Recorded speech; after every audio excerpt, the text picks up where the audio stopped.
Hi, welcome back to Finding Me. I'm your host, Damian Smith. Our next episode goes into the powerful world of addiction. I present to you Beyond 55.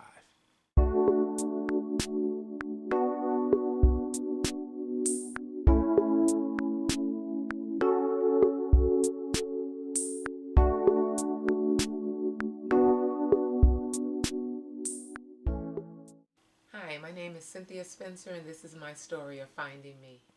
Okay, as far back as I can remember, really not give you any age, it's just all of my childhood life. I was full of fear, full of insecurities, afraid to just really stand up for myself.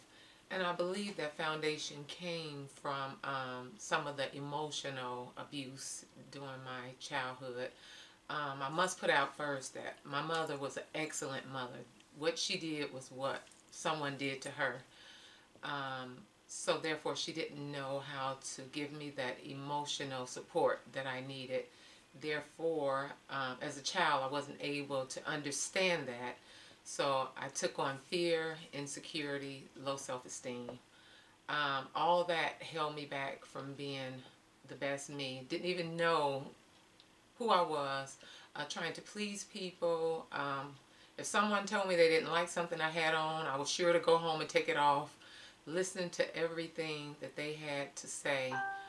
Um, just didn't even know that there was a plan for me. Okay, and with that low self-esteem and lack of confidence, still not knowing what to do with all of that, I found comfort in food. Food is where it just loved me back. You know, I didn't have to worry about it telling me you don't like me. I enjoyed it. Before I knew it, some people have drug addiction, some people have alcohol addiction. I fell in love with food, and my life was becoming unmanageable because of that. Anything sweet, anything crunchy, anything chocolate. And I knew because I was a child of God that He did not want us in bondage. So that's when I began to do the work to really see what was going on in the inside. With God's help and His Word, I learned that it was because of my low insecurities, no insecurity, low self-esteem, fear of people, fear of everything. That's when I wanted to stop the eating. You know, when you remove that thing that you're so comfortable with to help you cope. You're never really healed. It just helps you cope. Then you know you have to replace it with something else. That's when I replaced it with God. Um, I stopped eating so much, and I wanted to take my life back. You know, it was over. I had to go through a whole line of forgiving people throughout the lifetime, people who said things about me that I didn't like. Again, no one can say something to you and make you feel bad if you don't already feel bad. So you really have to just take your life back. You know, back to that comfort of food, I failed to mention that comfort of food, my body progressed up to 363 pounds. It put a lot of stress on my frame, my joints, and I'm sure some organs. I'm sure it did. Thank God that I was never diagnosed. So I didn't have any illnesses at that time. But if I didn't stop and take control of my life back, I think that I would have had some type of illnesses, because that's what fat does. It kills. Because we have the decision to make a choice for our life, we can do that. When I finally realized, you know, the big issue, it was never about what I was eating. I remember one particular day when my son, my oldest son, came home from school, and he was being picked on, and I asked him, what's wrong? And he just did not want to tell me. And I just kept badgering him, what's wrong, what's going on, what's the problem? And he said that the children were talking about me and the size that I was. And that hurt my feelings so bad till I knew that I had to make a change. First, I knew it was because of health reasons and the weight that was on my joints. But when it starts to affect my family and my children, I knew that I had to do something different. Because that was the last thing, is I wanted my children to be picked on because of my weight. You know what is funny? or not funny, it's factual that God always have a ram in the bush. I went to join Curves Fitness Center. And at that time, I went in doing the assessment. Didn't know that I was doing the assessment with the manager. And the manager told me, I like your spirit. Would you like a job? And I told her yes. And I didn't think that I was capable enough, or because I was so huge, who am I to teach to these little skinny women on how to lose weight? But God had bigger plans for me. I started there as a fitness tech. They sent me to school for health and nutrition and to learn how to work the machines. I started as a tech, and then I was elevated to become the manager. So I learned a lot of different things on how to lose weight, how to eat, and how to take care of myself. More so than anything, it gave me the passion and the desire. Once I got into the gym, I had control over, it just gave me a sense of I had control over things that I couldn't once do. It's like that was mine. The gym was mine. That's where I became fierce. Okay, I lost my first 50 pounds while working at Curves. Again, God, I was contacted by the owner of Curves, and they wanted to do an article of me in their magazine. Still, I'm thinking, who, me? But I went forth with it. Still, there's a little bit of fear back there, but knowing that there's more to me, still just always sitting somewhere in the back. You know, I'm always being picked out of a whole realm of people. I was able to go to Las Vegas and be in one of their modeling shows. Still in my 300s. They selected me, and they also selected me for the book. And those little things, or I say those little things that God always set me up for, gave me passion and desire in regards to still having the fear to just do it anyway. And if it wasn't for those things, I would probably be somewhere 400 pounds, but I have never stopped since then. Okay, still working at Curves, losing the weight, very excited about the job. I was able to follow the nutritional plan, but I still did not have a plan to tackle the fear and the insecurities. I would work at Curves throughout the day, telling women how they can lose weight, weighing and measure them. And then I was going home, sneaking cookies on the way home, still trying to isolate these feelings that I have inside of me. So I was basically feeling like a fraud. Waking up again the next day, going to weigh and measure these people, going home and still eating the cookies. At that time, my husband, not sure how many years we were married, he was comfortable with the weight that I was. He kept telling me, don't lose too much weight. He was comfortable with the weight I was. So he was not in support of me losing weight, but he was in support of me working with the organization.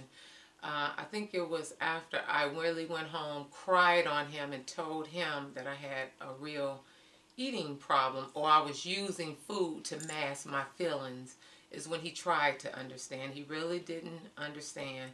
I even contemplating going to OA, which is Overeaters Anonymous. He did tell me that he would go with me. So I guess he did support as much as he could. He just didn't understand, you know, the problem of eating, because he didn't have it, so he didn't understand it. Stayed with Curves. I think I lost 50 pounds total while working at Curves before I decided to stop working at Curves to pursue a bachelor's degree. Once I got into the program, my concentration was understanding mental illness and addictions. That's when I was able to learn more about myself. Okay, enrolled at IUN in the social work program. That's when I was opened up to really understand addictions and mental illness, because it all goes hand in hand. And probably in the midst of the training, you know, you really have to ask yourself, I'm going to learn how to help someone else, but you really need to help yourself. This is when I really, you know, in school by day, but in the evening time, really just down knuckling it with God and saying, you know what, it's more to me. It's more to this. You know, I need to crack this case of, because we hear about all the big addictions, people drinking and smoking and cracking and all of that stuff, but you do not hear about the other small ones that people are just eating themselves into oblivion. Sleeping all the time. It's tons of them. I can go on and on. But that's when I said, you know what, I'm going to have to fix this, and I'm going to have to go inside to fix this, because it was never really what I was eating. It was what was eating me from the inside. I was tired of doing all the diets, all the you name them. I've done every diet. And what I've learned now, ladies, is we do not have to be perfect. But you don't give up. If you know, I got tired of that ritual. Start on Monday, start on Sunday, and then you're over it by Saturday. No, each day you wake up, if you have to restart, then you restart and you don't stop. Again, I must say it was what was going on inside of me. I had to go and I had to do my work, you know, from a child, where this came from. How did this get in the lineage? I asked every question, talked to every family member, even when they wanted to turn their back on me. Shut up, you talk too much, you're a troublemaker. I knew that I needed to be well before I could go into helping someone else. All right, I finished the program. Again, you know, the degree never really meant anything. I was learning a lot about myself. While finishing that program, you know, I registered for a gym. I don't think I told this in the beginning, but when I first went to the gym, you know, when you're heavy, the last thing you want to do is go into the gym. You go in there, you're looking around, see who's looking at you. But I say today, you go in that gym because you all are all there for the same thing. But I registered for the gym, and that's why I learned. I found my empowerment. You know, it was so hard to explain to people because I felt so empowered there, because what I used to do was just eat and lay down, eat or sit in a chair.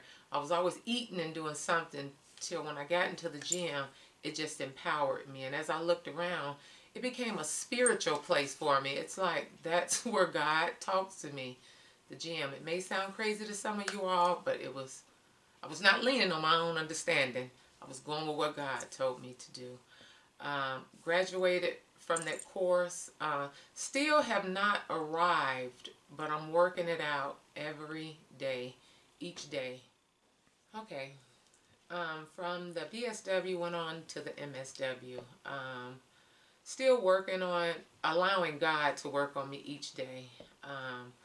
Today, what I'm doing, each day, I know that I am nothing without God. Each day, allowing Him to use me to help someone else.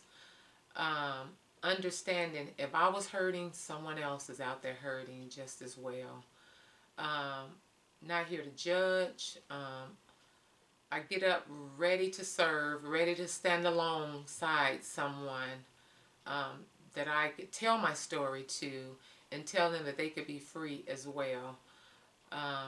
It's not over yet. I have not evolved, but each day I wake up with the knowledge of knowing that I can have a good day, that fear does not reside here anymore, that I am a confident woman.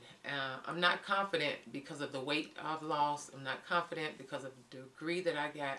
I'm confident because I have learned something that could help someone else. All right, today I am currently 236 pounds. You do the math. I really don't get into the number anymore. Really don't like standing on the scale, but I just do it so I'll have an average to tell someone. Today I get up every day, like I said earlier, working out, packing me a great lunch. Guess what? If I want to stop and get me a donut on the way home, I'm not getting that donut because of fear or I don't have a place to put my feelings. I have a place to put my feelings now, and them feelings got to get thee behind me. But I get that donut because I want to taste a little glaze on that day. Today, I don't have that fear, you know, people please. And I remember just showing up and just nice and perfect, saying what the people wanted me to say. Today, if I want to pull the pillow on the side and sit the pillow on the side, this is how I want to look and say, what up? So today I'm really free. Never evolved, but just really free. What brought me to a conclusion of freedom is knowing that I have a purpose here, knowing that I'm going to enjoy everyday life. Just no more fear, no more fear. I am set free. I have a God-born right to be free. So I don't have those crazy thoughts in my mind. I don't have those crazy sayings from when I was coming up, name calling. I control each morning affirmations of what's going in my mind, what I'm allowing my mind. That's what makes me free. Keep my head space clear of negativities. That's how I'm set free. Doing things my way each day. I think it is very important to believe in yourself, because if you've grown up with me with fear and insecurity, low self-esteem, you believe what anybody else say. You have to know that there is greatness in you. And you have to just get up every morning and rise and say, I'm meant to be here. I am great. Please, I tell everyone, do not get yourself in pride, because it could go the opposite way. You can get up and say affirmation and think you rule the world. No, we do have dominion over the world, but we don't rule it. So we have to humbly just know that we're here for a purpose, and believe in yourself. And it's going to be doubters. You're going to have the enemy sending you doubters, telling you, always taking you back to that very thing that you're afraid of. But you have to surround yourself with people who could really push you, and know without a shadow of a doubt that I am here. I am not my past. I'm here. I'm here. I'm here. Doing things my way. Okay. So what we can do now is go into what's the goal? What's the current goal? What are you going to do? What are you doing? What's the current goal? Okay. Yeah. It's still rolling? Yeah. Okay. All right. The current goal is to continue to spread the word of being free, being set free, living the best life. What that looks like, living the best life, is getting up. I really believe, I've done a lot of study on addictions. And, everybody may not have this problem with addictions, but I guarantee you have a problem. So if you want to fix that problem, once you stop that problem, remove that problem, you're going to have to place something else in there. Exercise is the thing to replace, because it releases natural endorphins. Those are things that make you feel happy, make you feel empowered. So I will continue to get up, work out every day. The goal is to lose more weight. I told you once before, I really don't like the scale. So I go by how I feel in my clothes, how my clothes size gets smaller. And why I don't like the scale, because that number, getting on there one day and then the number is not where you think it's supposed to be, that too can release a whole bunch of feelings that make you feel like a failure. So that's why I don't like the scale. Normally I weigh just once a month. It'll give me enough time to really see, what's going on, but I really just go with how my clothes feel. In conclusion, conclusion is usually an end. There is no end with this. It's more to come, and I say stay tuned for what's to come. I am Cynthia Spencer, and thank you for watching my story of finding me.